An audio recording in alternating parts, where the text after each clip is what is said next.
A escada é uma construção que serve para fazer um deslocamento vertical. Nem sempre é assim, mas tem um jeito de facilitar tudo isso. Elevador? Não.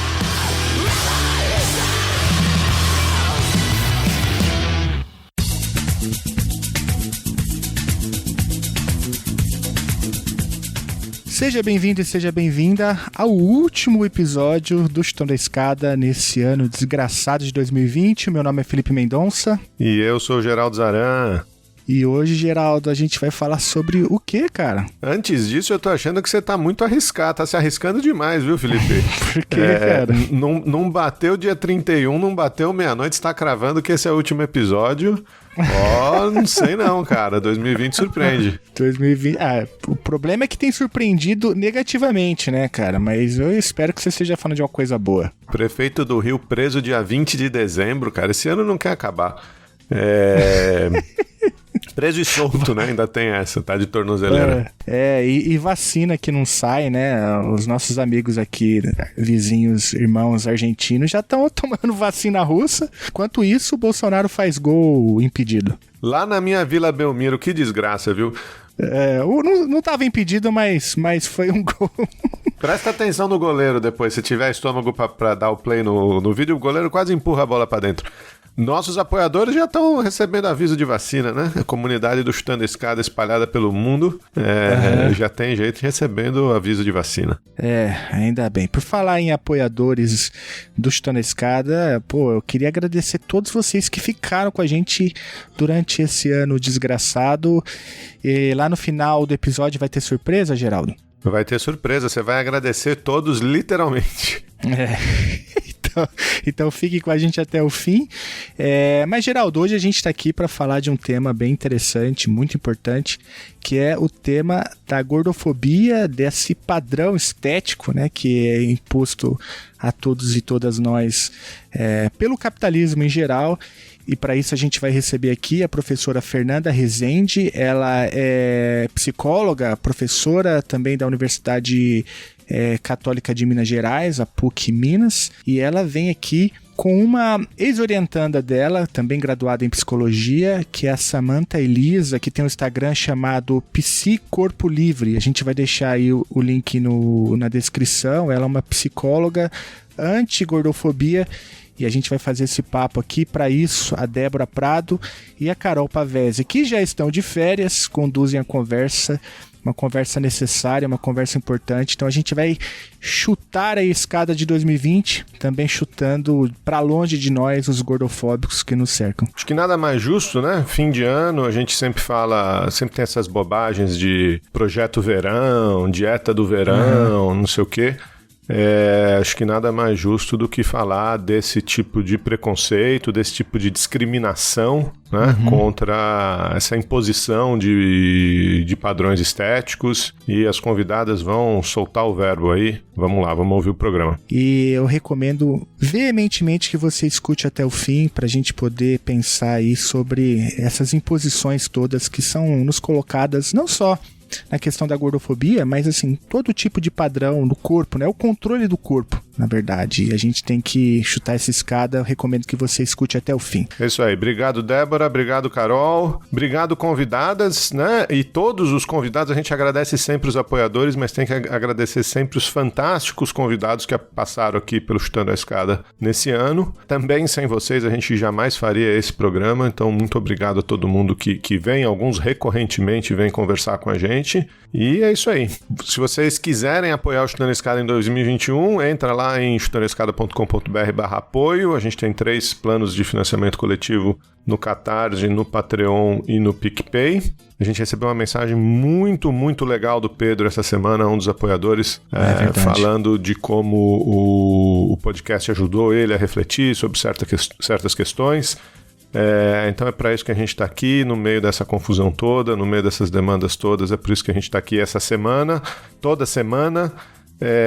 Você sabe que lá no Catarse a gente tem metas. Esse ano a gente conseguiu bater, já acho que é o terceiro ano, ou quase o terceiro ano do financiamento no Catarse. A gente tem metas, a gente conseguiu bater a nossa primeira meta. Sabe qual era a primeira meta, Felipe? Qual era a primeira meta? A primeira meta eram 52 semanas de chutando a escada toda semana no ano, o que a gente já vem fazendo há algum tempo.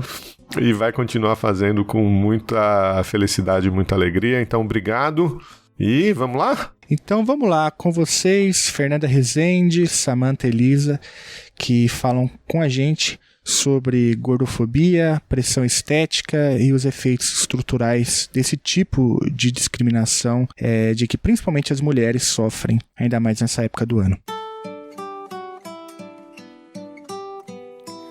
Você sabe o que é olhar para um espelho e desejar que aquele corpo não fosse seu? Você sabe o que é olhar para um espelho e desejar que aquele corpo não fosse seu? Sabe o que é não se achar em telas e papéis? Não é sobre ser gordo, é sobre o peso de se estar acima de um peso. Não é sobre ser gordo, é sobre o peso de se estar acima de um peso.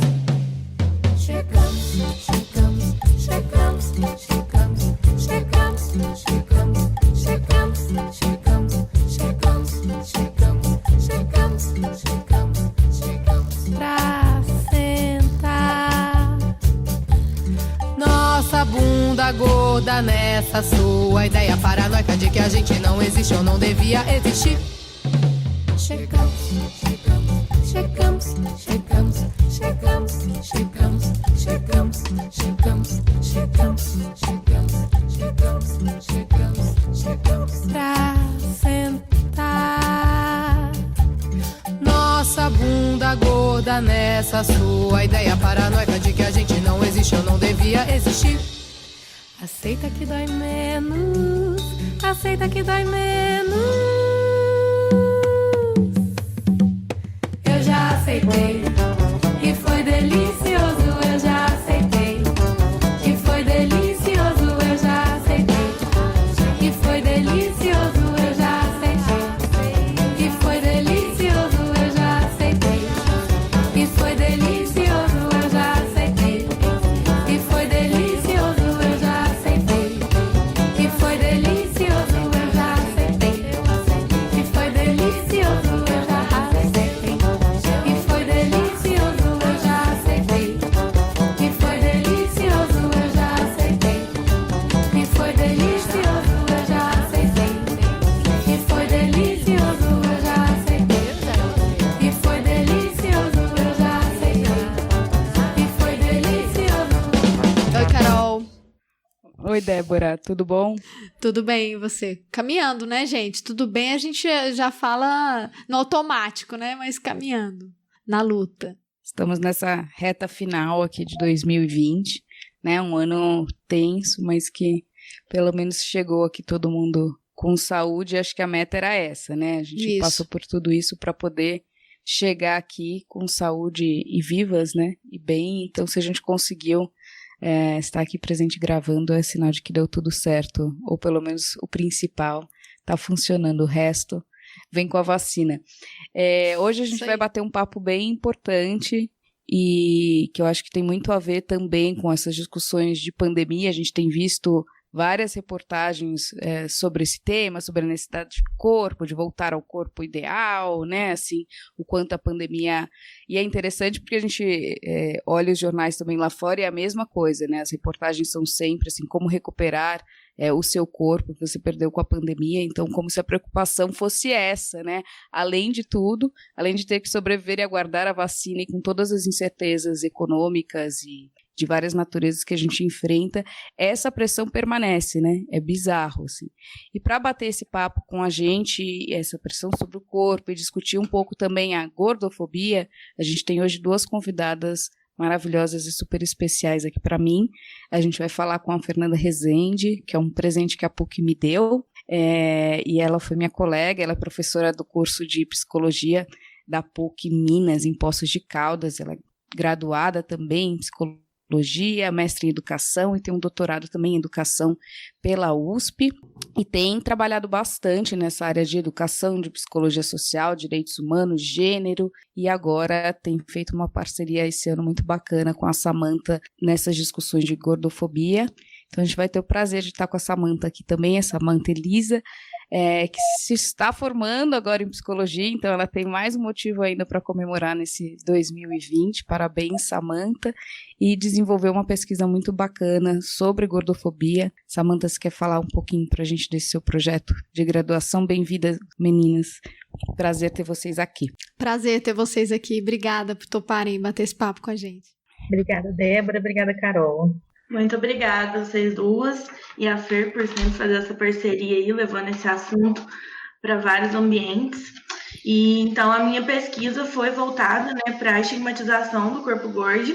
Na verdade, a gente usa a palavra gordo, né, para quem não entende um pouco, com o sentido mesmo do gênero neutro, né, para incluir aí todas as pessoas, né.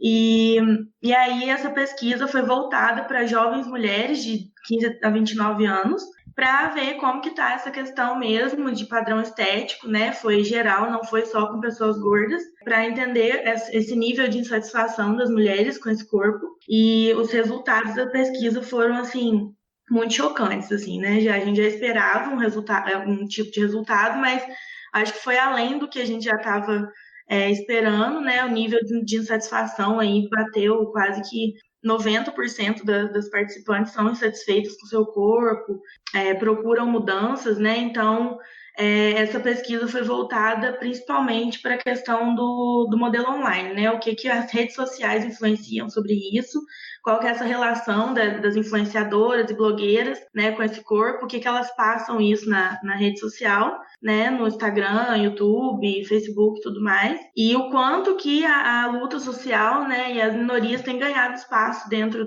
da discussão online, dentro das redes sociais, e o quanto que isso tem influência, né, nas mulheres, e esse espaço online de reflexão está sendo construído agora, né, e as mulheres ainda não têm tanto acesso a ele, assim, né? Então, foi mais ou menos para entender essa relação dessas mulheres com essa desconstrução nesse espaço online, né? Vendo a relação delas com esse corpo. Então, foi mais ou menos isso. Só uma pergunta aí, o ponto de partida da sua pesquisa, Samantha, e do trabalho da Fernanda também, tem a ver com a questão de entender a questão, o corpo enquanto doença, né? Essa coisa da patologia. Vocês podem explicar um pouco melhor o que seria isso?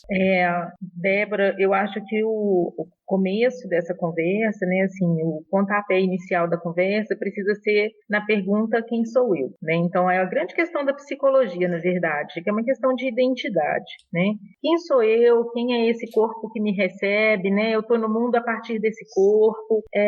Então entender o que me influencia, né? E Samantha falou uma questão que é poderosa hoje, que são as questões das redes sociais. O que influencia para me dizer, né, de quem sou eu e de que forma que eu me coloco nesse mundo. Então tem uma questão aí de identidade que ela é extremamente difícil de ser respondida. E normalmente a gente responde a partir daquilo que os outros dizem pra gente que a gente é.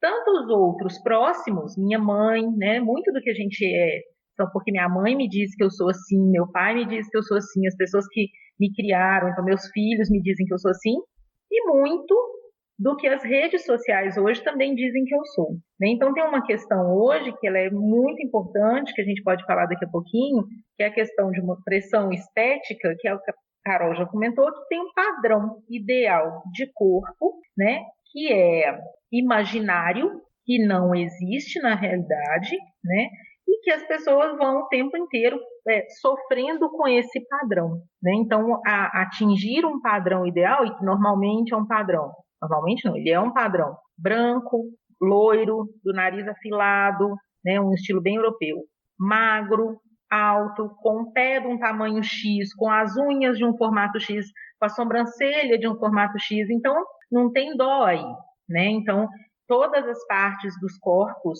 femininos principalmente, são regulados por padrões de beleza considerados ideais. E no Brasil, isso se torna ainda mais complicado, porque a gente pega um padrão que é branco, magro e louro, que vai fazer com que 90% das mulheres não se encaixam nesse padrão. Estou aqui chutando um número, mas esse é um número muito alto porque nós não nos encaixamos nesse padrão. Junto a isso, como a Carol também comentou, tem um discurso médico que vai dizer que a gente está errada porque ser gordo, né, não cabe nesse padrão e não cabe num ideal médico de corpo também, né? Então, a gente vai falar disso aqui também. Então, tem esse primeiro ponto de me perguntar quem sou eu e a partir do que eu me coloco. E um outro ponto que é bastante importante é a gente entender também que quando eu descubro quem sou eu, ou quando eu analiso e me coloco no mundo a partir dessa pergunta, da minha construção de identidade, eu passo a gostar ou não gostar de mim a partir disso. Tem uma questão aí na psicologia que é muito importante, é que a angústia não tem medida, né? Então, isso é fundamental. Não dá para dizer para as pessoas também, você tem que se amar do jeito que você é. É importante que você ame, porque isso não vem de fora para dentro, né? Então, a gente não mede angústia. Uma pessoa mais gorda, ela pode muito bem lidar melhor com o seu corpo do que uma pessoa que está dentro de um padrão considerado ideal, mas que também nunca vai ter isso resolvido. Então, são questões que são importantes para a gente ir pensando. Não, só para pontuar, né, já que a gente está gravando isso aqui em áudio, a descrição que você deu do padrão ideal, nenhuma de nós 4 se encaixa nele, né? Então, assim, você falou dos 90%, no nosso caso aqui, somos 4 mulheres de ascendências diferentes, de regiões diferentes e todas nós, embora todas brancas, né, nenhuma aqui vai ter olhos azuis, nem ser loira, acho que, não sei a Samantha, mas eu e a Débora somos bem baixas, a gente tem menos de 1,60, então a gente também tá bem fora desse padrão para muitas coisas, né, então assim, essa pressão estética ela vai se exercer de formas variadas aqui sobre a gente, mas todas nós sofremos por não estar dentro desse padrão, né? Então, para mostrar o quão abstrato é isso, né? Mesmo as loiras, né? Mesmo a mulher que é considerada ideal, às vezes a gente vê algumas entrevistas, assim, de artistas e tal, e muitas mulheres, atrizes, falando que elas sofreram muito, né, com um padrão. Aí eu fico assim, poxa, elas que seriam esse padrão ideal também sofrem do mesmo desafio, né? Aí tem problema depois, desenvolve problemas como bullying, anorexia, né? Ontem mesmo eu li uma reportagem de uma atriz que disse que ela criou um filme baseado na história dela. Então é uma indústria muito cruel, né? A indústria, assim, da imagem sobre as mulheres, né? Interessante que isso pesa e não é à toa, né? Que isso pesa e recai sobre as mulheres, porque os homens não existe essa mesma cobrança. Existe uma cobrança, sem dúvida, né? Os homens gordos vêm reivindicando esse espaço, né? Nessas discussões da gordofobia, muito especialmente os homens gordos negros vêm reivindicando esse espaço e tem sido bacana, mas sem dúvida nenhuma a pressão estética, né? Ela é muito maior sobre as mulheres do que os homens, né? Aos homens é perdoado um tanto de coisa, às mulheres nada é perdoado, né?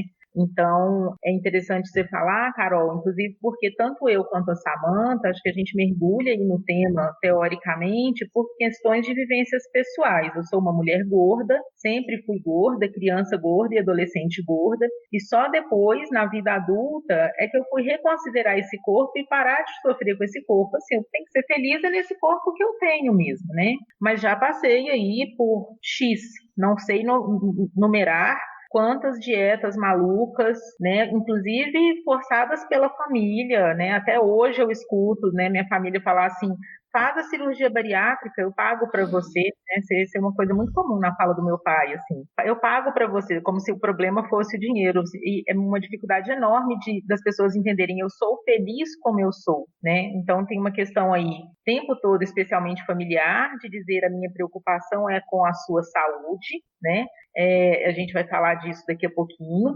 mas de uma desconsideração com essa possibilidade desse corpo ser assim, né? Porque existe aí um padrão magro ideal na cabeça, né? Talvez Samantha pudesse falar um pouco sobre isso, e a gente podia também, sabe, falar um pouco sobre essa questão da diferença entre pressão estética e gordofobia, né? Porque essa coisa de falar um pouco, as mulheres louras e magras também sofrem.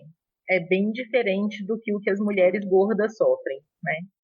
E antes de eu diferenciar a pressão estética da gordofobia, é importante a gente entender o que é a gordofobia, né? Porque não é só o preconceito com as pessoas gordas, né? Vai um pouco além disso. A gordofobia, ela é uma estigmatização que tira o direito da pessoa gorda ir e vir na sociedade. Então, a gente fala aqui em questão de acessibilidade mesmo, né? Por isso que quando a Fer fala dessa coisa de propor, né, para a pessoa, você tem que se amar, você tem que gostar do teu corpo do jeito que ele é.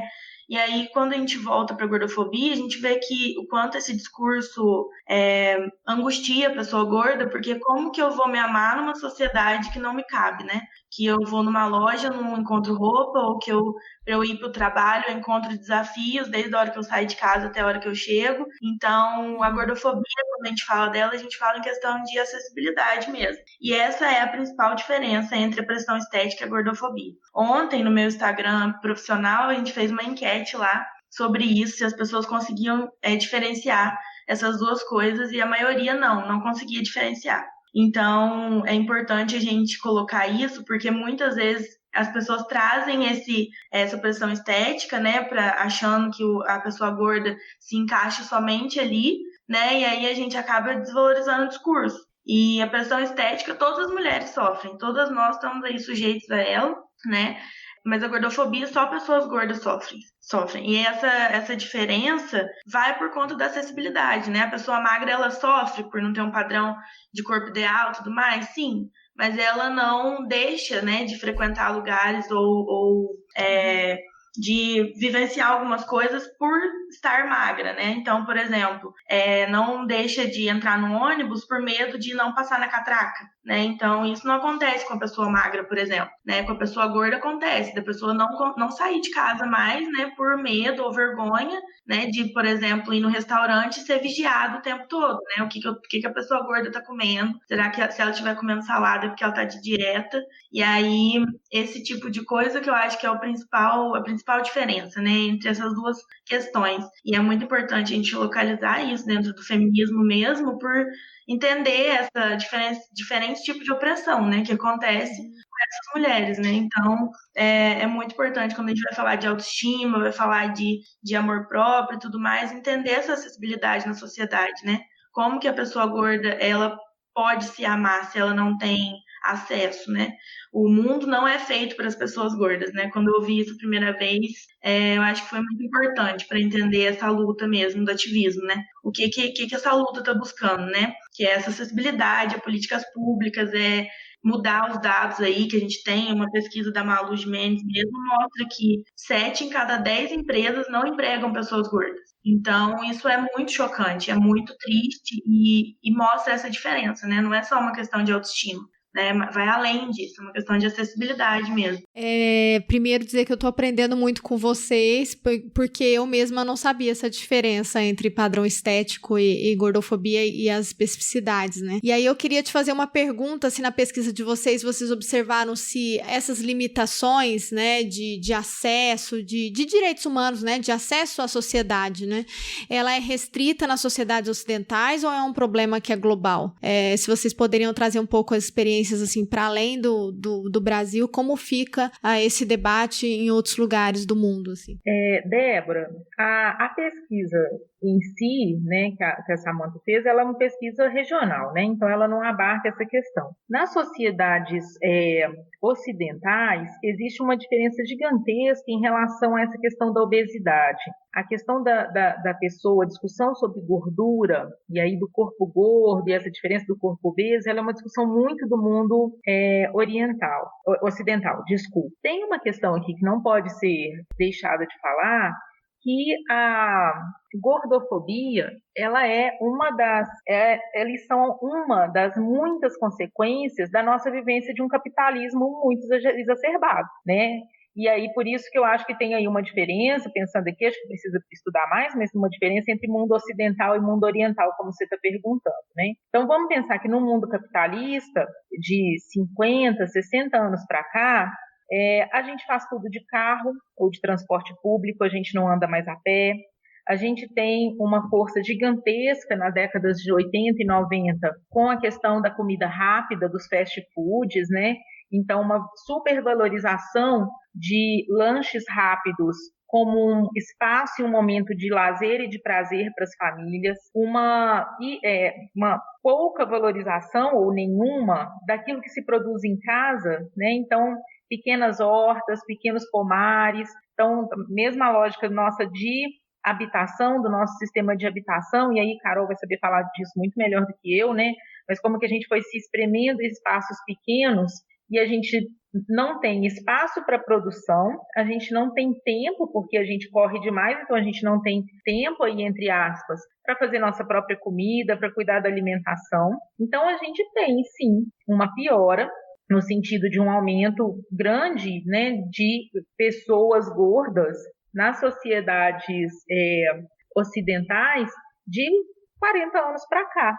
Agora, não adianta, e é isso que eu falo sempre quando a gente está falando disso, não adianta virar para as pessoas e falar assim, então tudo bem, você vivencia no seu corpo como resultado de um sistema capitalista, que é gigantesco, que é uma coisa que é gigantesca, mas você tem que se virar sozinha para dar conta disso. Então, você sozinha tem que ir contra tudo isso, então você sozinha vai ter que ir a pé para o seu trabalho. As pessoas aqui me perguntam assim, você não vai a pé para o seu trabalho? Até chegar no meu trabalho é um morro gigantesco e eu carrego uma mochila gigantesca, né? Então, a lógica parece simples quando é para o outro, né? Por que você não vai a pé para o seu trabalho? É só você ir a pé para o seu trabalho. É só você fazer sua própria comida, é só você cuidar. Existe uma máquina aí, todas nós estamos exprimidas nela, mas espera-se que a pessoa gorda sozinha dê conta de sair disso. E aí a gente está vivenciando. Então, por exemplo, né, um corpo como o meu, que é gordo desde praticamente quando nasceu, né, então infância, adolescência, né, eu estou com 46 anos, e vira-se para mim e fala assim, é só você perder 40 quilos, né, sendo que tem uma lógica aí que é de desrespeito, né, à forma como eu me coloco no mundo, e é um desrespeito a um corpo que foi criado assim, né, por uma sociedade que acha bebê gordo lindo, por exemplo. Mas na hora que essa criança tem 8, 9 anos, vira e fala assim, não pode deixar comer, né, que é uma sociedade extremamente cruel nesse sentido.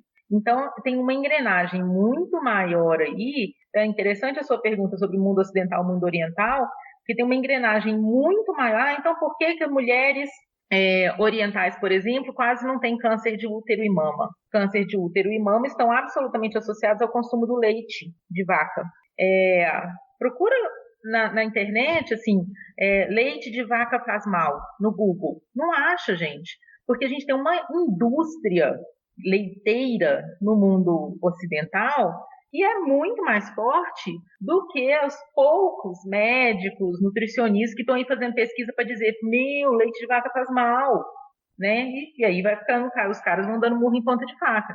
Então é um pouco isso. Quando eu viro para o meu médico, que vira para mim e fala assim, você tem que perder 40 quilos. Eu falo, bom, isso é impossível. Esses 40 quilos, eles me acompanham a vida inteira, né? E eu falo para ele assim, os exames estão ótimos, que é essa questão da própria patologização do corpo gordo aí, né?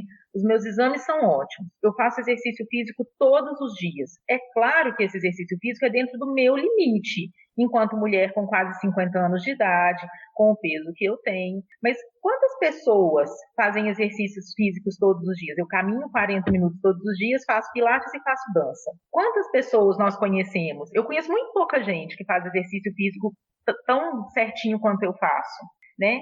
E aí, então, você vai vendo que o problema não é porque o seu exame, você tem uma glicose alta, um triglicérides, tá tudo certinho. O problema não é a falta de exercício físico. O que incomoda as pessoas é o meu corpo, é o formato do meu corpo, né?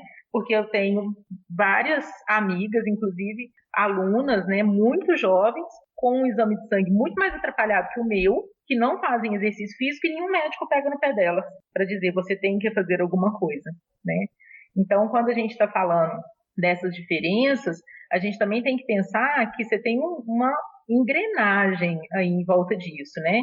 Você precisa, e também tem, né, a própria discussão da gordofobia, né, desse estar no mundo de forma saudável, também gira uma máquina de dinheiro, né? Ser vegano hoje também virou ser light, ou ser fitness, ou ser diet, né? Virou uma engrenagem de produtos caros, de venda, né? Para dizer que é isso. Então tem um tanto de coisa que a gente precisa analisar a partir daí também, né?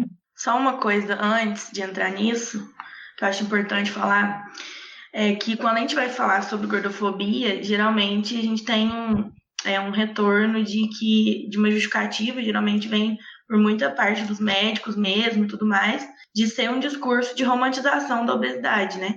E isso é muito importante a gente falar, porque sempre que eu ponho isso no Instagram, sempre tem alguém que me manda uma mensagem falando isso, que não consegue entender de outra forma, que acha que é uma romantização da obesidade. E aí, para ficar claro, né, em vez de eu falar assim, não é, né, porque ao contrário, esse processo, eu vi que quando eu falo pessoalmente do que aconteceu comigo, as pessoas entendem melhor. Eu acho que quando eu comecei a estudar sobre isso e a entender, né, a pessoa, localizar a pessoa gorda no mundo e tudo mais, entender todos esses processos, eu passei a cuidar da minha saúde muito mais do que antes. Por uma questão mesmo de hoje eu ter acesso, por exemplo, a nutricionista que não é gordofóbica. Então eu me sinto melhor em ir num consultório, por exemplo. Né? Então, eu, por exemplo, a academia sempre foi um espaço super aversivo. Né? Além de não ter acesso dentro da academia, né, com os aparelhos e tudo mais, é um espaço totalmente opressor ali. Então, eu deixava de ir, por exemplo, e hoje faço atividade física também todos os dias, né? Então, você começa a fazer um movimento contrário disso, né? Então, como que eu estou romantizando a obesidade, né? Se eu estou mostrando para as pessoas que elas podem ficar felizes e viver e frequentar lugares e onde que elas têm que ir, e problematizo outras questões também dentro disso, né, da própria nutrição mesmo. Então, como que eu estou romantizando uma coisa, né, que na verdade a gente não está falando, não existe obesidade, vamos todo mundo comer e ficar todo mundo gordo, não sei o quê, não é sobre isso, né? A gente está falando que os corpos gordos merecem ser vividos, né? Então, é de uma outra questão, assim. E aí, quando me falam disso, né, hoje eu uso mais essa estratégia de falar o que aconteceu comigo, né, em vez de eu recorrer a alguma coisa mais teórica. Porque é esse processo, e eu vejo pelas pessoas ao meu redor, né, as meninas gordas, amigas minhas, o quanto que até a nossa alimentação mesmo mudou por uma questão mesmo de não se sentir mais culpada por aquilo, pelo corpo que eu carrego. E aí eu começo a cuidar do meu corpo, não significa emagrecer, né? Cuidar do corpo não tem nada a ver com eu ficar lá na minha dieta maluca, mas hoje, por exemplo, quando alguém me passa uma dieta maluca, né, já pressupõe que eu como mal, né, porque tem essa relação da pessoa gorda só come comida industrializada e passa o dia inteiro comendo, né, o que a gente chama aí que é uma palavra extremamente gordofóbica, de gordice, né, como se só pessoas gordas comessem aquilo. E aí, esse movimento contrário disso, né, o quanto que depois disso tudo, a minha alimentação mudou sem culpa. Hoje eu como, por exemplo, eu tenho a minha própria hortinha, né? E aí, quando eu colho as coisas para comer, o quanto a minha relação com a natureza mudou, sabe? Quanto eu vejo que aquilo que eu coloco no meu corpo é importante para mim de uma outra forma, não só pela pressão de emagrecer, né? Então, eu não tenho mais isso. Então, como que eu tô romantizando? Então, acho essa questão muito importante também, né? Para quem tá ouvindo, às vezes passa isso na cabeça, né? Tem uma questão que é muito bacana a partir disso que a Samantha está falando, eu acho que é da gente começar a entender. Então, eu disse no começo, né? A gente não força ninguém a se amar, mas a gente começar a se olhar e entender que é nesse corpo que a gente mora, né? É nesse corpo que a gente vai viver a vida toda. Então, a gente cuida dele. Se amar vai fazer parte de um processo que é longo, que é doloroso, de autoaceitação, né? E tudo bem se às vezes eu só aceito mesmo. Às vezes eu escuto, inclusive de meninas militantes contra a gordofobia, não, a gente tem que fazer as pessoas se amarem, só se aceitar parece pouco. Mas às vezes a gente só se aceita mesmo, né? Meu nariz é um nariz grande. E ok, eu não vou fazer uma rinoplastia para poder chegar num padrão ideal de nariz. Esse é o nariz que eu tenho, né? Me faz viver, me faz estar, né? Ele está aí. A Alexandra Gurgel, que é uma autora contra a gordofobia, que pensou aí o movimento Corpo Livre, e eu comecei a ler mais sobre gordofobia a partir do livro dela que a Samantha me deu há um tempo atrás. Ela fala lá no livro, fala, olha, eu tive dificuldade em me aceitar meu braço, porque ele era um braço gordo, e tem isso, né? O braço gordo não pode aparecer, ele é feio, porque ele é pendurado e tal. Quando eu li isso, né, minha família inteira tem o braço muito gordo, mesmo as pessoas magras da família têm o braço muito gordinho. E ela falou assim, gente, esse braço que me ajuda, esse braço que faz com que eu faça tudo que eu faço todos os dias, né? Ele funciona, né? Eu trabalho aqui todos os dias para fazer... na hora que você vira e fala assim, cara, tá coberta de razão, né? Ele é funcional, ele me ajuda, todos os dias está aqui comigo, e a gente precisa ser agradecida por essas questões que a gente tem, né? Inclusive porque são funcionais, então tudo bem, eu não posso não amar o meu braço gordo, mas eu aceito, cuido dele, né? E isso é fundamental. Uma outra coisa que é importante, eu queria voltar um pouquinho no que a Carol falou sobre a questão da obesidade mórbida. Tem um peso nessa palavra, né? Então, eu acho que é importante a gente colocar aqui. Não tem problema quando a gente fala assim, eu sou gorda. Gordo não é xingamento. Isso é importante da gente dizer. Ser gorda é uma qualidade do meu corpo, do mesmo jeito que eu tenho cabelos castanhos, né? Do mesmo jeito que eu tenho olhos castanhos. Eu sou gorda e tá tudo bem. Quando a gente fala, olha o peso dessa palavra, né? Mórbida, obesidade mórbida, está dizendo para a pessoa, você vai morrer. A obesidade mórbida ela é um conceito que parte do IMC, conhecido por todo mundo, Índice de Massa Corporal, que é aquela soma para saber se você é medicamente aceita, né? Peso, altura ao quadrado, peso dividido pela altura ao quadrado. Quando faz a conta, eu sou uma obesa mórbida. E é muito interessante porque eu não me encaixo, e dentro, né, eu queria que depois a Samantha falasse sobre isso, dentro desses estudos sobre gordofobia, também tem a ideia da gorda maior e da gorda menor. E eu sou considerada uma gorda menor. Então, quando faço postagens sobre a questão da gordofobia, contra a gordofobia, muitas vezes, muitas mulheres, especialmente, colocam lá, você não é gorda, gorda sou eu. Né? Eu sou gorda. Né? Eu tenho um corpo gordo, minhas roupas são 50, isso é um corpo gordo, eu não acho roupa. Então eu sempre falo assim, eu entendo que o seu sofrimento enquanto gorda maior, provavelmente é maior que o meu como gorda menor. Mas eu passo pelas mesmas coisas que você.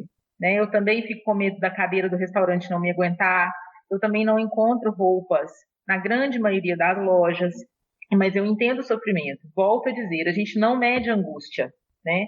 Então, tem uma questão aqui do IMC, que é pensar o que é uma conta que ela, teoricamente, tem que caber para todo mundo. Gente, como é que você pega 7 bilhões de pessoas desse planeta e fala assim, bom é ter um número X menor do que esse? Né? Então, a gente tentar colocar 7 bilhões de pessoas na mesma conta. Né? Só aí já parece absurdo. Então, a gente precisa tomar cuidado e talvez depois, Samantha, a gente pudesse falar também dessas expressões que a gente utiliza, inclusive porque parecem bacanas, porque são expressões médicas, como, por exemplo, obesidade, obeso, obesidade mórbida. Carol lembrou, né, em épocas de pandemia, super gordofóbicas, as postagens, inclusive de médicos, né?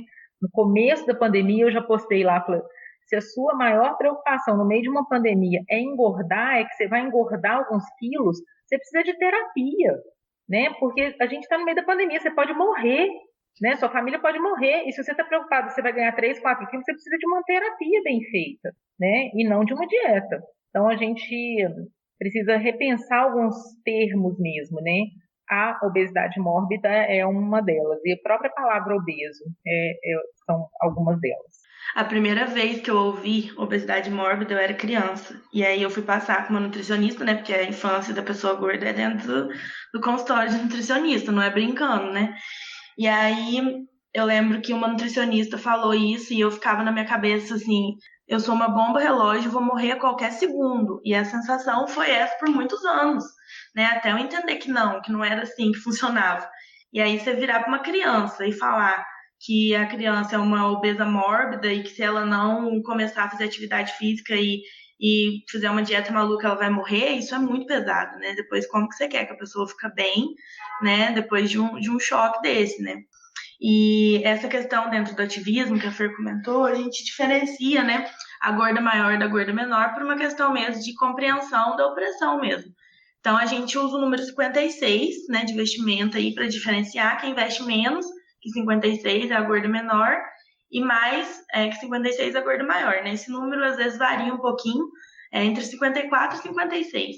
Mas para entender que, por exemplo, dentro do universo plus size, né, que agora a gente vê bastante coisa sobre isso, o quanto esse plus size, que é uma coisa que eu trago também no meu TCC, né, que é um plus size que não representa as mulheres gordas, né, apesar dele, igual a gente já comentou em algumas lives, né, Fer, que quando a gente vê lá escrito numa loja plus size, já dá um alívio, já dá uma coragem de entrar, porque você sabe que ali pelo menos, né, reconhecem um pouco disso, mas para a gorda maior não existe isso, né, o plus size não representa a gorda maior.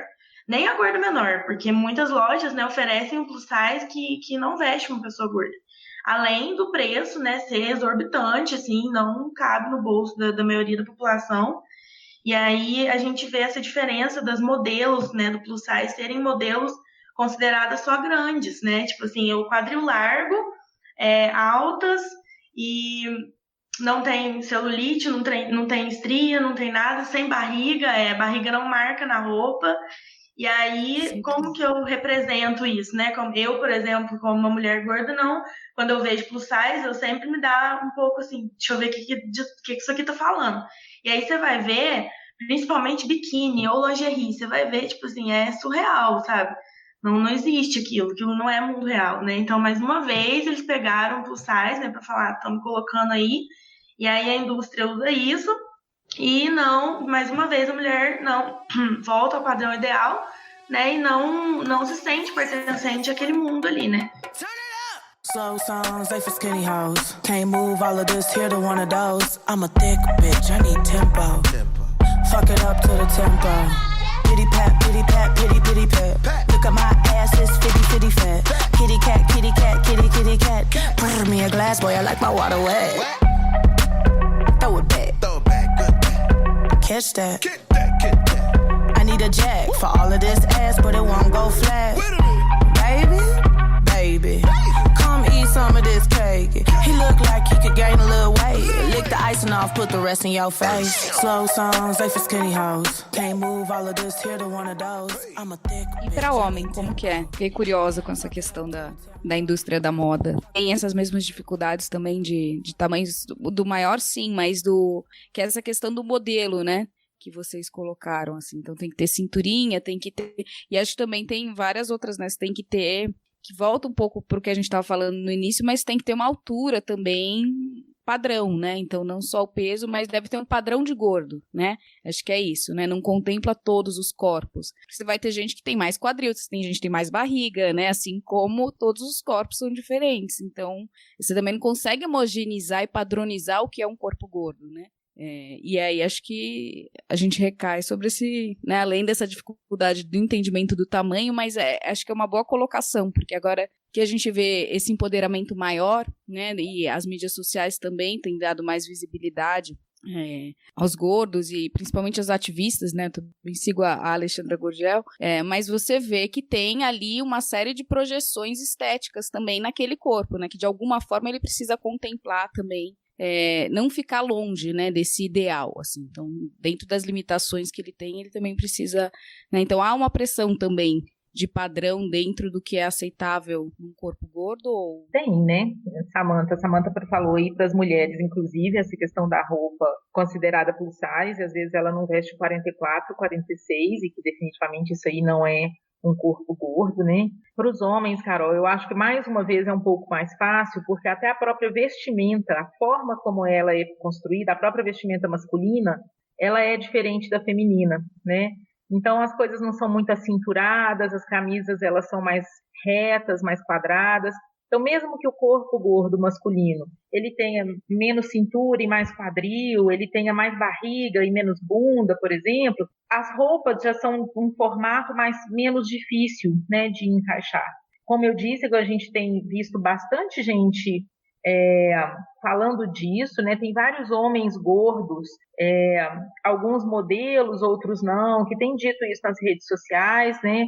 Alguns, inclusive, aí pegando nicho de mercado e lançando marca própria, como as meninas também têm feito, né? Não acho isso ruim, pelo contrário, acho que é uma questão, né, da forma como se coloca. E eu sempre, quando olho, né, meninas e meninos, muito especialmente as meninas, como a Alexandra, como a Laiso, eu não sei se vocês acompanham um pouco a Laiso, cantora, que maravilhosa, eu prefiro inclusive as postagens da Laiso. Como outras meninas gordas, eu fico pensando assim, como que eu teria sido mais feliz adolescente se eu tivesse tido acesso a isso, sabe assim? Porque hoje, quando eu vejo mal, né, mas um plus size numa loja pop, por exemplo, né, Marisa, C&A não tem, mas Marisa, Renner, sei lá, mesmo, e aí entendo o que Samantha falando, né, é um plus size pequeno, que vai até os 52, mais ou menos no máximo, mas mesmo assim ainda falo, gente, que bom, né, as meninas hoje podem usar short jeans, por exemplo, eu encontro short jeans em loja pop, coisa que eu definitivamente não encontrava quando eu tinha 15 anos, né, então o uniforme da escola não cabia em mim.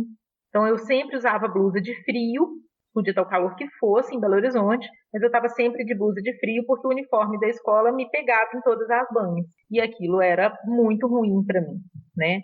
Então, acho que é importante perceber como que a própria forma como as meninas e os meninos gordos vêm se colocando para que meninas e meninos que não são famosos batam o olho e falam assim, estão representados. E aí é isso, representatividade é fundamental, né? Então, nesse sentido, acho que para as meninas ainda é um problema maior de acesso à roupa, a Samantha colocou, é caro, é mais caro, né?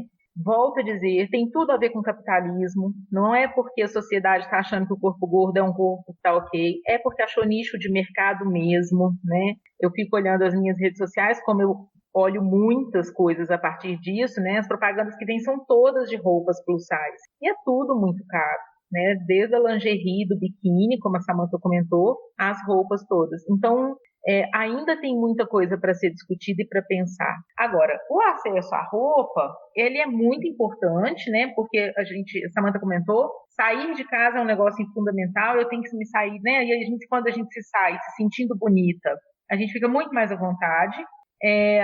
Mas é essa coisa da gente olhar no espelho e falar assim, tá tudo bem, você tá fazendo a sua parte, né? Você tá se alimentando bem, a sua alimentação é saudável, você faz exercício físico, essa é você, né? É aí que você mora e você precisa cuidar bem de você, porque se você quer viver 80 anos nesse corpo de forma saudável, a gente precisa cuidar bem da gente, né? E isso não significa que ser magra é ser saudável. Toda vez que eu vejo esse negócio da pandemia, a obesidade é pior para... Eu falo assim, gente, muito mais gente magra morreu de Covid. Por que a gente está pegando no pé disso agora? Né? Eu não consigo pensar de outro assim, isso é gordofobia. Porque quando a gente pega a estatística, muito mais gente magra morreu de Covid. Eu não estou dizendo que uma pessoa que não faz exercício físico, que não tem uma alimentação saudável, é claro que o corpo que não tem uma alimentação saudável, ele vai estar muito mais, esqueci a palavra, predisposto a várias doenças, inclusive o Covid, né? Mas aí não é uma questão de obesidade, é uma questão de como que você se cuida, né?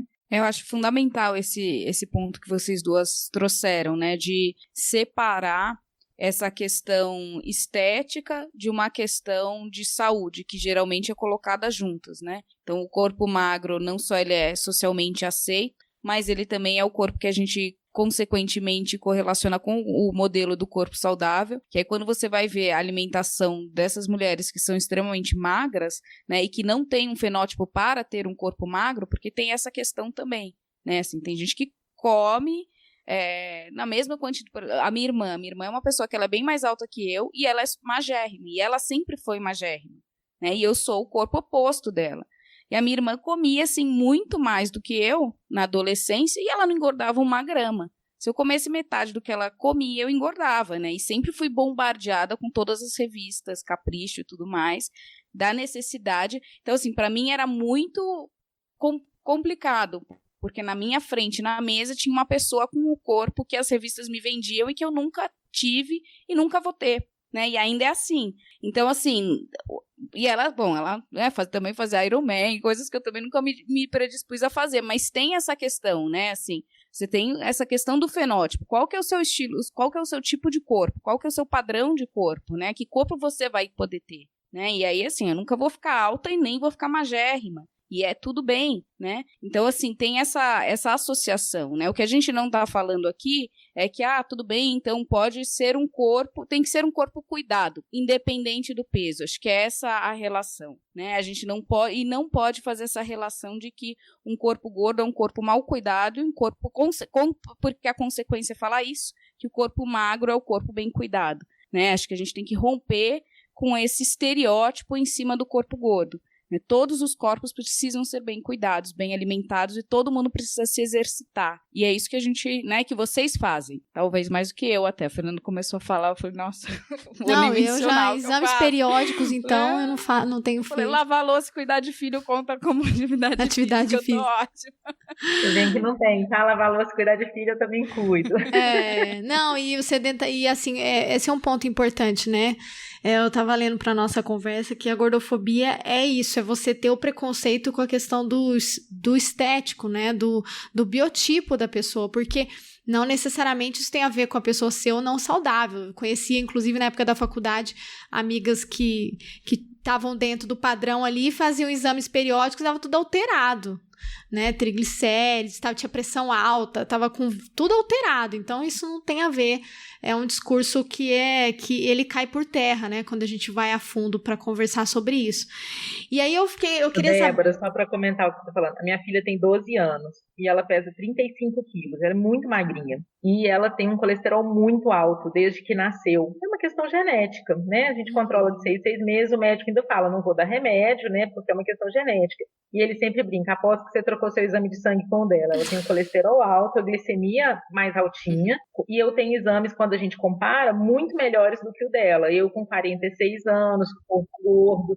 Né? Então não é uma questão apenas do corpo gordo, né? Então eu sempre uso o exemplo meu e o dela, né? Uma menina que faz exercício físico todos os dias, anda de bicicleta, anda de skate, super faz exercício, mas que tem um colesterol muito alto e uma glicemia também bem altinha.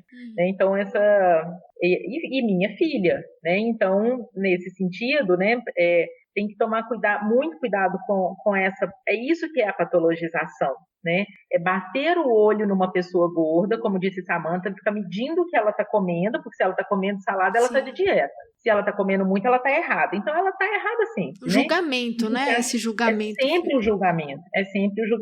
Né? E se a pessoa está magra, a gente não pergunta nada, a gente não fala nada. Tá tudo certo, a pessoa magra tem um colesterol super alto. E às vezes a pessoa magra não come, passa o dia inteiro sem comer. Nossa, eu lembro, enfim, eu conheci pessoas que eram super magras e era 4 da tarde, eu não almocei ainda. O que tem de saudável nisso, né? Eu não comi até agora. Mas eu queria perguntar para vocês, né, para a nossa conversa, eu estava lendo sobre a questão se a gordofobia ela é crime ou não, né, no Brasil. E aí eu li que não é crime tipificado, né, e aí é uma discussão que a gente já fez em outros momentos, que por si só a criminalização não resolve as questões, né, da sociedade, mas eu acho que eu queria saber um pouco a opinião de vocês, porque... A entrevista que eu li estava no Estadão, depois eu posso pôr o link, apesar do Estadão, enfim, tenho críticas com o jornal, mas enfim, é uma reportagem boa. E aí eles fazem uma análise lá sobre se a gordofobia é crime ou não.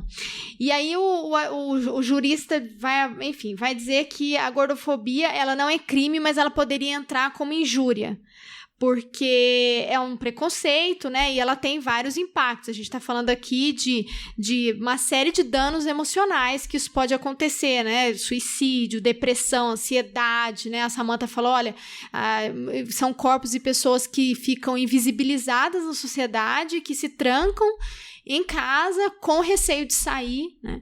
E aí eu queria saber de vocês, assim, se a gordofobia poderia entrar, né? Se isso mudaria um pouco, se a gente tivesse uma discussão na sociedade e que pudesse legislar e entender também que seria um crime de intolerância, né? Se a gordofobia poderia ser enquadrada como um crime de intolerância. O que vocês pensam disso?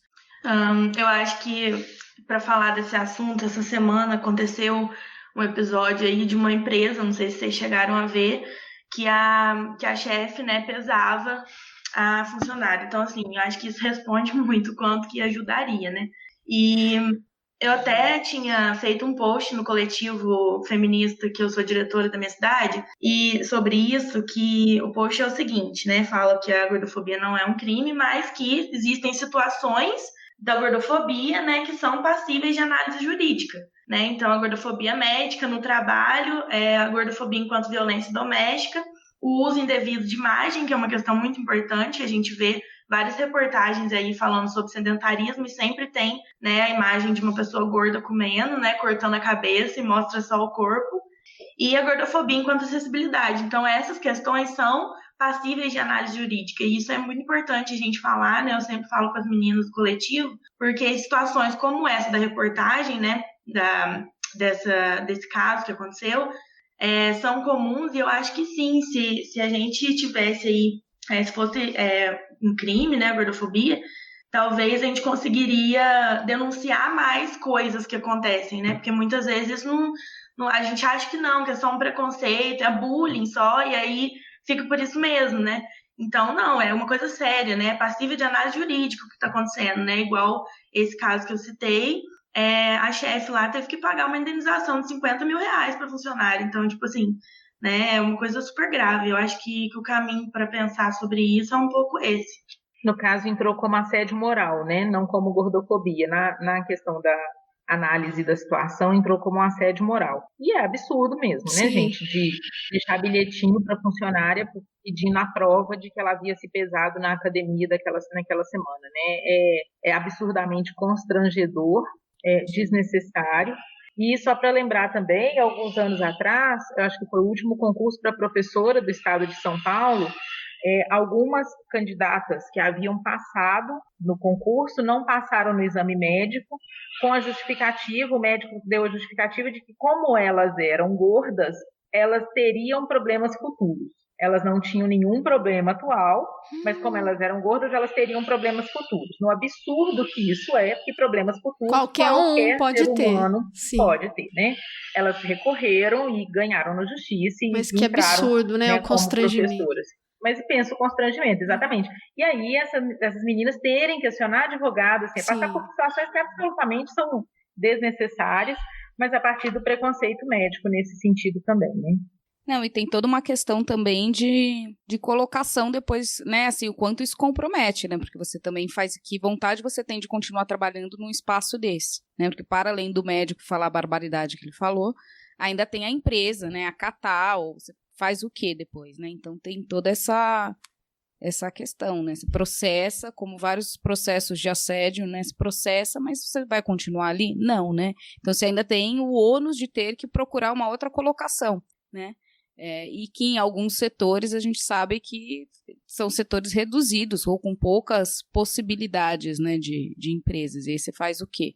Né? Então tem todo... E não tem, né, assim, uma cartilha ou um código de conduta interno, então deveria ter procedimentos, óbvio, como toda, né, assim como racismo, como homofobia, né, empresas sérias deveriam adotar esse tipo já de prática, onde você tem um regimento interno.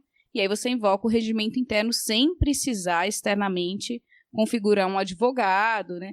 E ainda tem isso, ainda um advogado que concorde com a sua causa, né? Porque no caso da menina com a academia tinha essa questão da prova, né? Da evidência do SMS e tal, mas tem uma questão interna também de preconceito interno, até para promoções, né? Então tem, dependendo da área, tem mais ou menos pressão, né, para se ter uma estética, por exemplo, recepcionistas, a gente tem algumas funções onde é fundamental você obedecer um certo padrão de beleza, como se você marcar uma consulta de alguém precisasse ter 50 quilos, né, assim, então bem basta difícil. Ver né? como que a pessoa gorda ela é colocada em situações, filmes, né, por exemplo, nessa situação, ou é de comédia, né? Ela é motivo de piada, ou ela é aquela mulher brava, insuportável, porque, né, parece que não cabe em si. Mal né? amada, então,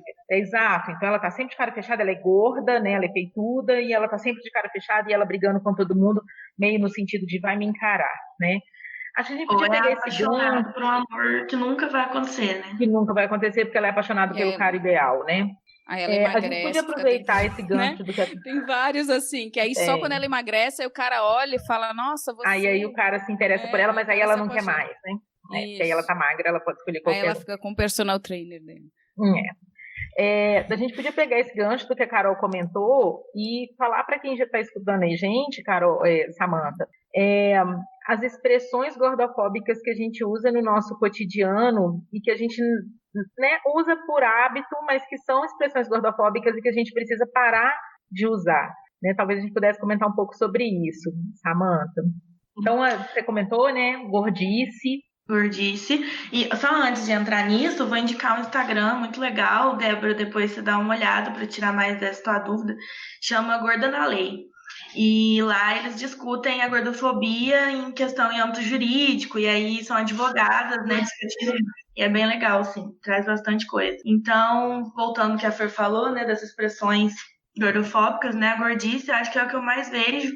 Essa semana eu já devo ter visto assim, umas 10 vezes, em 10 Instagrams diferentes, né? Ainda mais agora, fim de ano. E aí, tudo que é evento, né, tem o tal da gordice. O lindo de rosto, né, que aí corta a pessoa, né, tipo assim, no meio. E se é lindo de rosto e aí teu corpo é horrível, né, já fica subentendido isso, que não é legal também. Que mais? Não tô lembrando do resto agora. Tem aquela pensamento gordo, né? Tô com pensamento gordo, nossa. Muito próximo do gordice, né? Isso. A gente pensar por que a gente tem que, nos grupos de amigos, quando a gente está reunida aí com as amigas da gente, falar das pessoas a partir dos seus corpos. Carol, aquela baixinha, né? Fernanda, aquela gorda. Por que eu tenho tanto adjetivo para a gente falar das pessoas, né? Carol, aquela inteligente, Fernanda, aquela professora, tanto adjetivo para falar das pessoas, por que eu tenho que dizer do corpo das pessoas, né? Quando a gente está reunido com os amigos, nossa, você viu fulana como engordou? O que a gente tem com isso? Né? Não é da nossa conta. Ou dizer para a pessoa que, nossa, você engordou, né? Nem precisa dizer para ninguém que engordou ou que emagreceu, né? A pessoa tem espelho na casa dela e ela sabe muito bem o que ela está passando, inclusive para ter emagrecido ou engordado. Lendo aí as questões sobre gordofobia, estudando aí junto com a Samantha para a pesquisa dela, o que mais me choca nisso tudo, por incrível que pareça, é ver quando as pessoas estão muito magras porque elas estão doentes e as pessoas dizerem que invejam o corpo delas. A que ponto nós chegamos na pressão estética que eu olho para uma pessoa que às vezes tem câncer e fala assim, nossa, eu queria ter uma doença para eu ficar magra igual você. É muito grave, gente. As pessoas precisam de muita ajuda, né? Haja terapia bem feita para poder a pessoa sair disso, né? E aí, falando sobre isso em sala de aula, muitas vezes as alunas trazem isso, né? Olha, teve uma época que eu emagreci demais, eu era julgada porque era magra demais, mas eu estava doente e as pessoas ficavam bravas porque eu não queria passar a receita da dieta. Então, que sociedade foi que nós criamos em volta de um ideal de corpo magro aí, que eu invejo quem está doente, né? Isso é muito grave. A mídia faz isso o tempo inteiro, né? Eu lembro que você falou agora do câncer, o marido da Ana Hickman, estava na Folha, tá na Folha não, no UOL, né? O marido da Ana Hickman tá com câncer de garganta, e aí eles estavam falando assim, Alexandre, não sei lá o sobrenome do cara, emagreceu 12 quilos com câncer. A manchete era Alexandre emagrece 12 quilos. Eu falei, gente, e o cara assim, aí falando que o cara só pode tomar sopa e que agora ele vai precisar de sonda. Mas a manchete era quanto ele emagreceu com o câncer. É bizarro, assim, é surreal. Que loucura. É surreal. E aí a gente vê, né, assim, que essa questão ou essas ideias, elas não é que as pessoas tiram, né, do nada, mas elas são alimentadas e legitimadas o tempo inteiro. É só você entrar em qualquer portal e olha, eu tô falando do UOL, né, que não é um dos melhores, mas assim, não entrei naquelas revistas de fofoca para poder ver isso. Então, assim, quando você coloca ali, numa pandemia, um monte de coisa acontecendo na humanidade, a manchete é essa, que, aliás, quando a gente olha, vai, né, nos sites, vai para baixo, quando chega na parte das celebridades, só fala disso. Quanto perdeu, quanto engordou, a dieta, o que fez, assim, as coisas mais, esconde celulite, o nível de futilidade, né, acho que a palavra é essa, assim, de futilidade é inacreditável, mas aí as pessoas encontram esse pensar assim, né, então não é uma ideia que é um pouco o que a gente falou no início também, não adianta você culpabilizar numa estrutura social toda que, assim, impute esses valores desde quando a gente é pequeno, né? Então tem essa questão familiar, né, que é bem crescente. Acho que o primeiro trauma de todo mundo é com a família, né, de vir empurrar uma dieta, de vir empurrar um corpo, né, assim, e aí fazendo comparativos, ou propondo, ou levando no médico quando não precisa, né, excessivamente com esta preocupação estética, já desde cedo, né, depois que passa de uma certa idade, que acho que vocês colocaram bem, né, bebê é fofinho, é gordinho, até pequenininho ainda vai, mas quando você começa a crescer um pouco mais, isso já vira um problema, né, e essa questão da mídia, né, o quanto a mídia também trabalha. Então, assim, dentro da família, né, as pessoas mais próximas que deveriam amar as pessoas como elas são, inconscientemente também reproduzem isso, né, e não é uma questão deliberada, e não dá pra gente ficar com raiva de pai e mãe por ficar impondo padrões sobre as pessoas, mas assim, acho que a questão é essa, né, a gente precisa olhar que está inserido dentro de uma sociedade, né, e mesmo ser empoderada, assim como o feminismo, de uma maneira geral,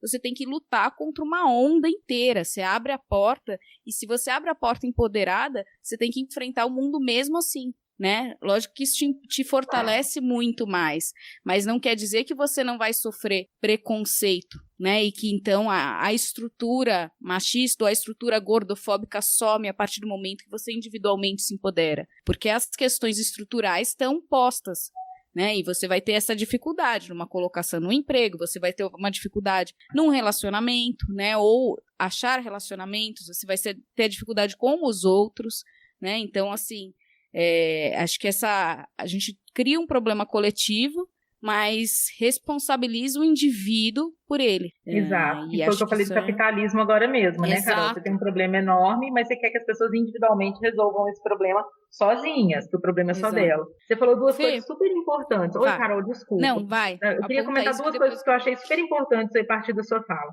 Uma é a questão da família. Até entendo, né, que às vezes inconscientemente essa família quer mesmo né, tem aí uma criança gorda, um adolescente gordo, está realmente preocupado.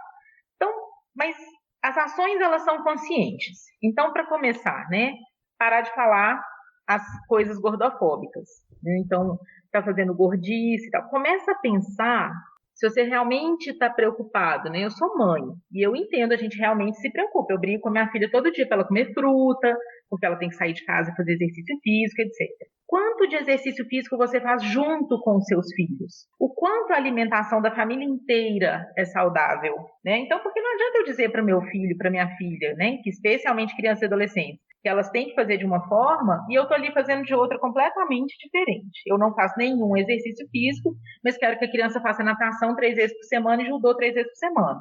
Vamos junto, né? Então, se é com crianças e adolescentes, vamos junto. Né? Você não precisa fazer a mesma coisa que a criança, mas enquanto a sua criança está, sei lá, andando de bicicleta, você pode fazer sua caminhada. Você está mostrando para a criança o tanto que isso é importante. Então, essas ações são conscientes e isso é fundamental. Uma outra coisa legal de fazer, a Samantha já começou, tem muitas profissionais na medicina, médicas, nutricionistas, que não são gordofóbicas. Então, bora procurar uma nutricionista que não vai dizer para uma criança que ela é obesa mórbida. Olha o peso disso que a Samantha contou agora mesmo, né? Passar uma parte da infância achando que é uma bomba relógio. Olha o peso disso, né? Crianças entendem as coisas muito concretamente, né? E essa nutricionista não estava preparada para ser nutricionista de criança, com certeza, né? Então, isso é importante da gente pensar. Essa semana, eu fiz uma publicação no meu Instagram que deu o que falar. E eu vou aproveitar e divulgar meu Instagram também, que é o psi.corpo livre, psi.corpo livre. E foi sobre o Natal, né? O Natal chegando, e aí junto com ele chega bastante expressão gordofóbica. E uma das coisas que sempre acontece no Natal, e que dessa vez antes eu já publiquei lá para ninguém fazer isso, porque se fizer isso eu vou falar mesmo, que é reproduzir meme de antes e depois da ceia, né? O antes da ceia magra e o depois da ceia com a foto de uma pessoa gorda. Isso aconteceu na pandemia também, sempre acontece, mas no Natal eu acho que isso aumenta, e aí as pessoas reproduzem aquilo, vários problemas, né? Como se uma ceia de Natal fosse te tornar uma pessoa gorda, e isso é gatilho para quem tem transtorno alimentar, né? De ficar vendo esses memes.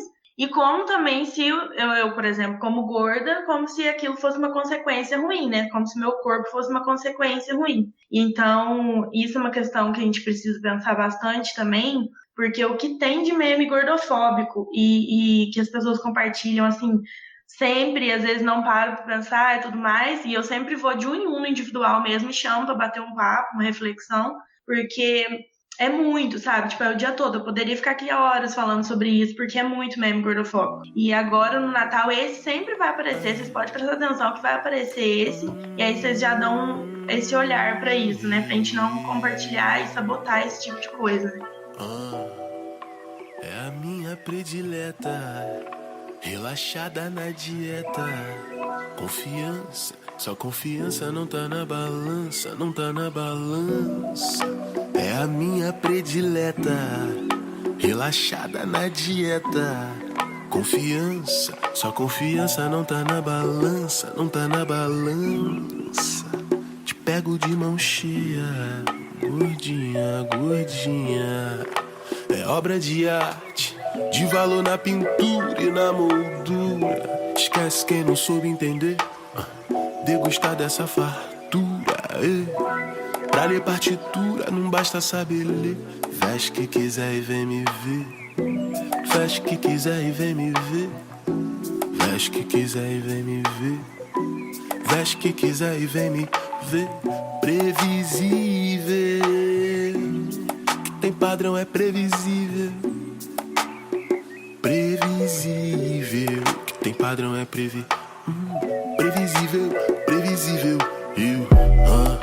É a minha predileta, relaxada na dieta. Confiança, só confiança, não tá na balança, não tá na balança. É a minha predileta, relaxada na dieta. Confiança, só confiança, não tá na balança, não tá na balança. Te pego de mão cheia, gordinha, delícia. É obra de arte, de valor na pintura e na moldura. Esquece quem não soube entender, degustar dessa fartura. Gente, bom demais. Só tenho a agradecer. Aprendi muito. Depois, Samantha, a gente vai colocar o seu Instagram também na descrição do episódio. Você citou outros canais aí, outros nomes importantes que estão envolvidos na luta, né? Eu achei importante, inclusive, a gente discutir essa questão que você falou do Gorda na Lei, essa discussão de como que isso deve, de como o Estado deve amparar também essa população, né? Não só na formação de políticas públicas, mas no caso não seria o Estado, seria nós, enquanto sociedade, exigir do Congresso, né? A formulação de medidas e de projetos que possam conscientizar. Eu acho que a gente tem uma falta de conscientização assim, generalizada, né? Do problema e do que as pessoas passam. E eu acho que vai muito pelo caminho do julgamento, que eu acho que, enfim, que a gente sabe que não é o que deveria acontecer, né? Então, quero parabenizar vocês pela luta. Eu acho importantíssimo a gente discutir isso e é muito vergonhoso, né? Num tempo de pandemia, realmente, né, Fernanda? Você apontou isso, eu vi muito, nossa, muita coisa na imprensa divulgando, assim, sobre como controlar a alimentação na pandemia. Como controlar a alimentação na pandemia, sendo que a gente está numa situação de crise de saúde pública e as pessoas preocupadas com isso, né? Enfim, bom demais, aprendi demais com vocês, só quero agradecer a oportunidade. Eu também queria agradecer muito, acho que essa é uma primeira discussão que a gente faz aqui sobre esse tema, né, que é um tema que é muito pouco abordado de fato, né, a gente vê isso muito marginalmente e a gente escuta alguns termos, né, e agora a discussão sobre gordofobia tem sido muito superficial, né, eu acho que a gente precisa aprofundar porque essa é uma questão que perpassa entender como nós nos observamos também, né, assim, como os corpos se colocam e como os corpos se relacionam, como a gente se relaciona com o nosso corpo, independente do corpo que a gente tenha, né, mas quando eu me relaciono, como eu me relaciono em relação. Ótimo isso. Me relaciono em relação, ficou maravilhoso. Mas como eu me coloco ou como eu percebo o outro corpo diz muito sobre as prisões e os fantasmas que cercam a minha existência, né? Eu, assim, pessoalmente, quando eu vejo uma pessoa gorda com uma barriga de fora, ou com uma roupa curta, ou com uma roupa que eu, neste corpo de pandemia, não me sinto confortável em usar, eu fico com inveja desse empoderamento, né? E olhar e falar, cara, que mulher foda, assim, né? Que não tá presa nessas amarras que me prendem, né? Porque eu, com um corpo muito menor, me sinto constrangida em fazer isso. Então, olha o quanto tem de pressão, né? E acho que essa não é o outro, né? Assim como eu penso, o outro diz muito sobre quem eu sou, né? E que sociedade nós somos, assim. Então, esses ataques demonstram muito mais insegurança dos outros e de quem coloca, de quem faz esses ataques, do que uma preocupação ou de qualquer coisa, né? Então acho que romper com os padrões é fundamental para nossa felicidade, né? E parabéns por estarem nessa empreitada, ainda mais aliando tudo isso ao feminismo, né? Que acho que a gente junta, e a gente fala tanto de interseccionalidade, então foi muito bom ter vocês aqui para a gente ver mais uma faceta aí do feminismo, que é essa luta. E parabéns para vocês pelo lindo trabalho aí. Continuem engajadas, contem com a gente sempre. Obrigada, Carol e Débora, pelo convite. Foi muito bom bater papo com vocês aqui. E Samantha, sempre companheirona nessa luta aí contra a gordofobia. E vamos que vamos, né? Quanto mais a gente falar em espaços diferentes, né, e questionar, mais a gente dá luz, né, mais foco aí em cima da questão, para discutir mesmo. Obrigada, Carol, e obrigada, Débora, pelo convite. Obrigada, gente, pelo aprendizado. Agradeço também. Eu acho que de mensagem final quero deixar uma coisa muito importante, que o processo de desconstrução e de tudo isso que a gente falou, ele não é linear, ele não é da noite pro dia, e ele não é tão prazeroso assim, não. Ele é doloroso, tem muitos momentos difíceis e não deve ser vivido sozinho, né? A gente precisa compartilhar isso com outras pessoas sempre, né? Se fortalecer de várias formas. Muito obrigada.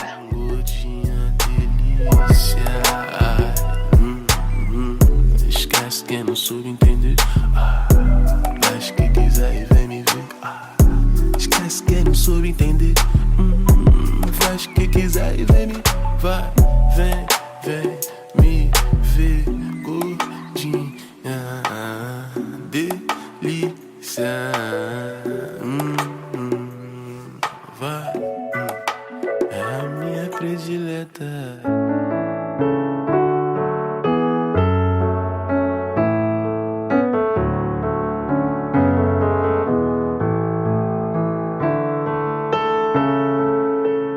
E Geraldo, depois dessa conversa aí importante sobre gordofobia, eu te chamei aqui pra gente poder agradecer, encerrar o ano agradecendo primeiro a você pela parceria aí, já tem 3 anos, né, cara, que você me tolera nesse projeto. Tá mais pra 4 que pra 3, tô contando aqui.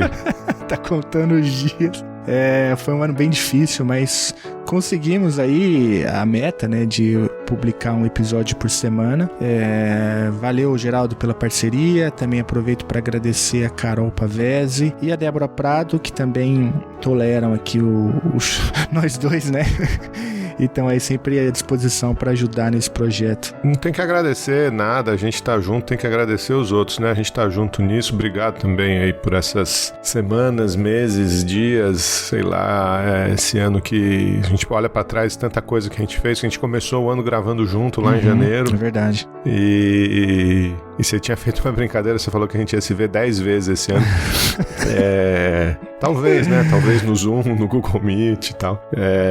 Mas é um projeto. As coisas ganham. A gente fala de institucionalização, as coisas ganham vida própria. Acho que o Chutando a Escada há bastante tempo ganhou vida própria, a despeito do que você ou eu queiramos. E tem os apoiadores, e tem a Carol e a Débora, e tem os convidados que sempre pedem e falam pra voltar, e é isso aí. É por isso que a gente continua e acredita no projeto.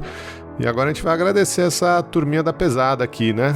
que, além de tudo, põe a mão no bolso para ajudar o Chutando a Escada. Mas, Geraldo, antes da gente falar o nome da galera toda aqui que apoiou financeiramente com o Chutando a Escada nesse ano interminável de 2020, eu queria mandar um abraço para duas pessoas que nos ajudam bastante aí nos bastidores, né? Primeiro é o Felipe Reis, editor do SciCast, de vários outros podcasts aí. Eu queria mandar um abraço pro Felipe, que vira e mexe nos acode, né? Nos ajuda aqui na edição dos episódios. E também pra Maju. A Maju foi sua aluna, Geraldo? Maju foi minha aluna, cara. Maju foi minha aluna, acho que o primeiro semestre dela no curso de Relações Internacionais, talvez no segundo, talvez, não lembro mais.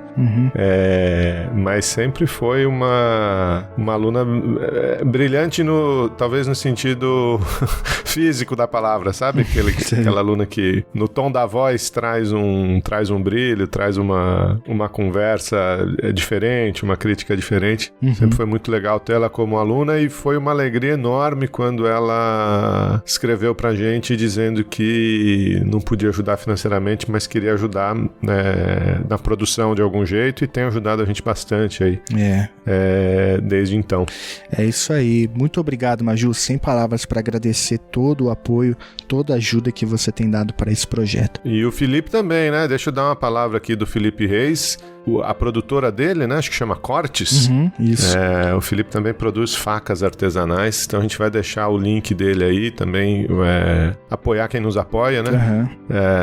Então, sempre um trabalho muito bacana, muito aberto para comentários, para ajustes. Felipe, brigadão, cara. Nos últimos anos isso aí também tem sido uma força importante. Obrigado, Maju. Obrigado, Felipe.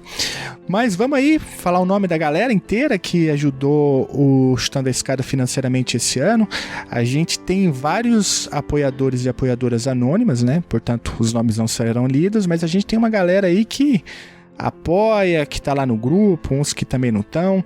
Vamos ler nome por nome, Geraldo? Vamos lá, vamos dizer obrigado, né? Obrigado pro Aldo Barbacan Rodrigues. E também um obrigado para Ale Souza. Obrigado, Alessandra. Alessandra, grande Alessandra, seguida pelo Alexandre Baqueiro Lima. Eu também queria agradecer o Alisson de Lima.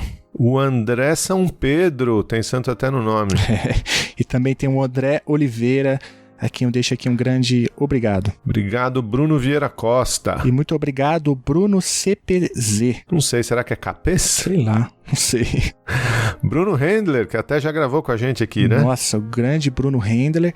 E também o Cairo Junqueira, que também já gravou com a gente aqui, professor da Federal do Sergipe. Obrigado, Cairo. Obrigado, Camila Maria Barreto.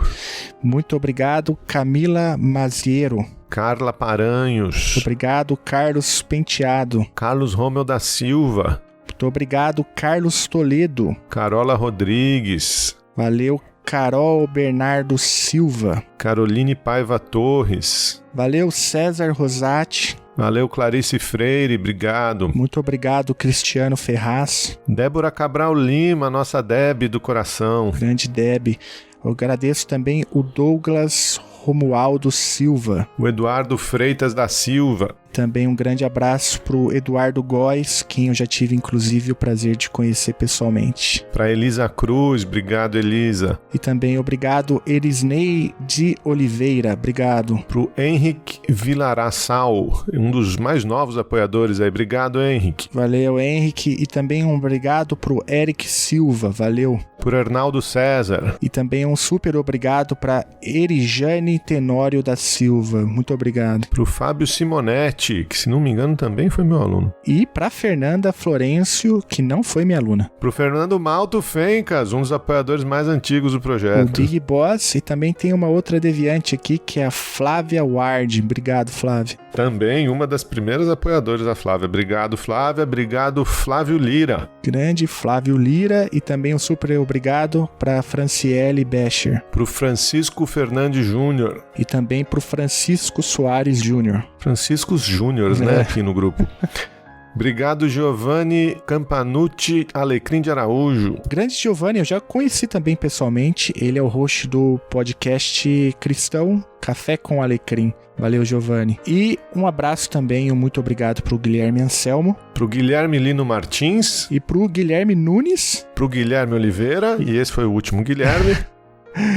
Obrigado, Guilhermes. E também um agradecimento ao Gustavo Sarti. Obrigado, Gustavo. Obrigado, Heitor Moraes. Valeu pela parceria, cara. Valeu, Helena Nossi. Muito obrigado. Elvésio de Oliveira Cunha. Grande Elvésio, professor amigo da UFA. Nem sabia que ele era apoiador. Valeu, Elvésio, e também um abraço pro Henrique Vicente. Valeu, Henrique. Obrigado, Irani Braga Ramos. E um grande abraço e um obrigado para Isabela Pereira. Para Isabela Mundim. E também pro Jefferson Cavalcante Lima. Para Joana Francener. Valeu, Joana. E também o nosso agradecimento ao João Vitor de Oliveira. Ao Joey da Silva. E a Juliana de Jesus. Juliana Galhaço de Jesus, Juliana Marins, obrigado, Julianas. Um agradecimento também ao Leandro Nunes, valeu, Leandro. Ao Léo Pérez. E ao Léo Melo, valeu, Léo. Leonardo Ribeiro, obrigado, Leonardo. Um agradecimento também a Lilian Alvarenga, valeu, Lilian. A Luana Nuyeng, valeu, Luana. E também um abraço pro Lucas Herculano. Valeu, Lucas. Ao Lucas Leite, lá do Em Dupla com Consulta. O que seria de nós sem o Lucas Leite? Aproveito também para agradecer o apoio do Lucas Machado. Valeu, Lucas. A Maria Regina do Nascimento. Também um agradecimento ao Marcelo Pereira. Ao Márcio Vasques. E também ao Marcos Vinícius da Conceição. A Maria de Fátima Coelho Pinto. E também a Marina Beirão. Valeu, Marina. Marina, nossa especialista em cachaça. A Masashi Inoue. E também ao Matheus Novaes. Valeu, Matheus. Ao Matheus Vieira de Souza. Moara. Obrigado, Moara.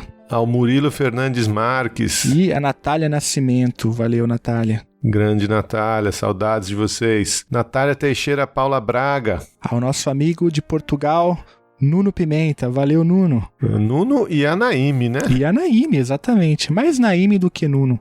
Mais o casal que a gente ama tanto.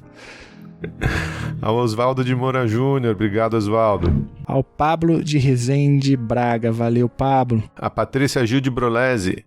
E a Patrícia Minamizawa, valeu, Patrícia. Ao Patrick Andrade, obrigado. E ao Patrick Cadier de Aquino e Baroni Santos, valeu, Patrick, nome bonito, hein, cara. A Paula Regina Correia. E ao Pedro Augusto Silva Pereira, valeu. Ao Pedro Luiz Rosa da Silva. E ao amigo Pedro Salgado. Sem palavras para agradecer, Pedrão. Valeu, Rafael Lourenço. Valeu, Rafael da Rocha.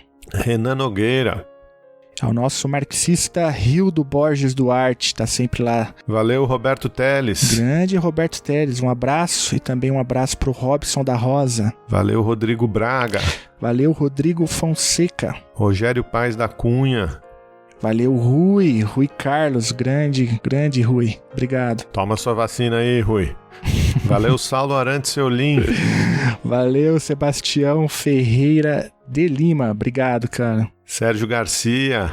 Valeu, Sérgio Mata. Solano Miguel de Banhes. Um abraço também para Stephanie Albertini Dainecas. Valeu, Thiago Gonçalves. Valeu, Thiago Marimon. Obrigado, cara. Valeu, Thiago Barbosa. Um abraço também pro Charles Claza. Pro Thiago de Lima Castro, nosso parceirão. Pro Thiago Lira também, muito obrigado. E pro Vinícius Milanes Couto.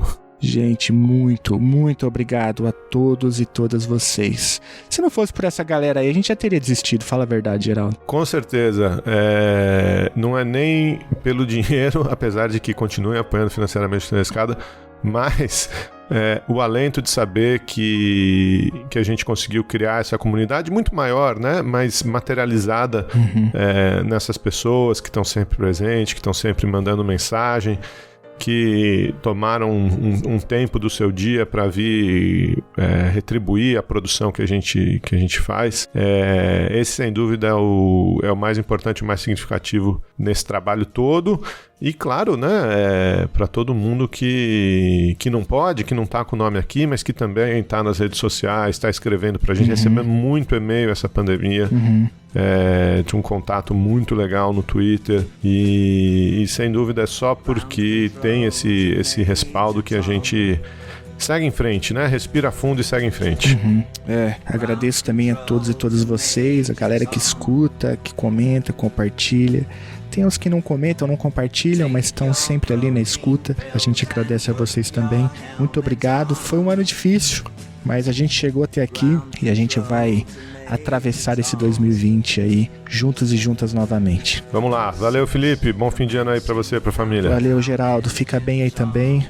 Um grande abraço aí na Carol e no Pedro. Nossos ouvintes, fiquem em casa, lavem a mão, usem máscara, respira fundo, um passo de cada vez, vamos em frente. É isso aí, gente. Vamos lá. Muita força pra todos nós.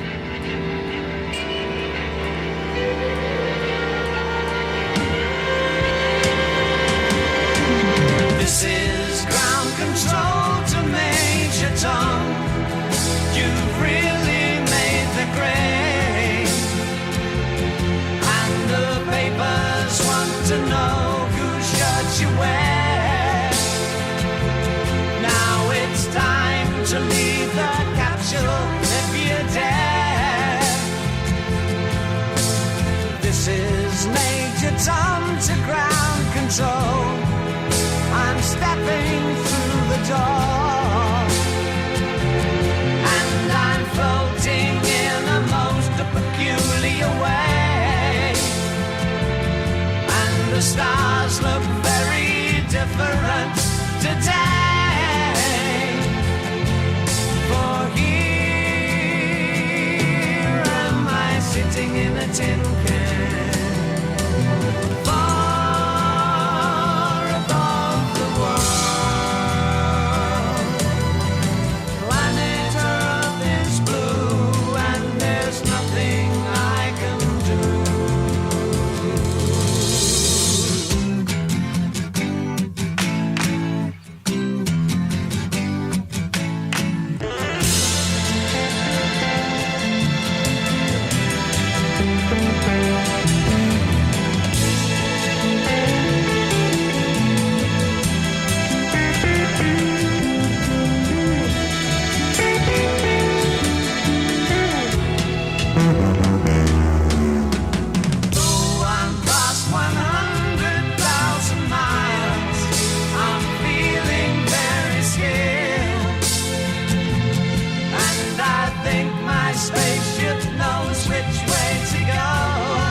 Você acabou de ouvir mais um episódio do Chutando a Escada. Para apoiar, acesse chutandoaescada.com.br/apoio.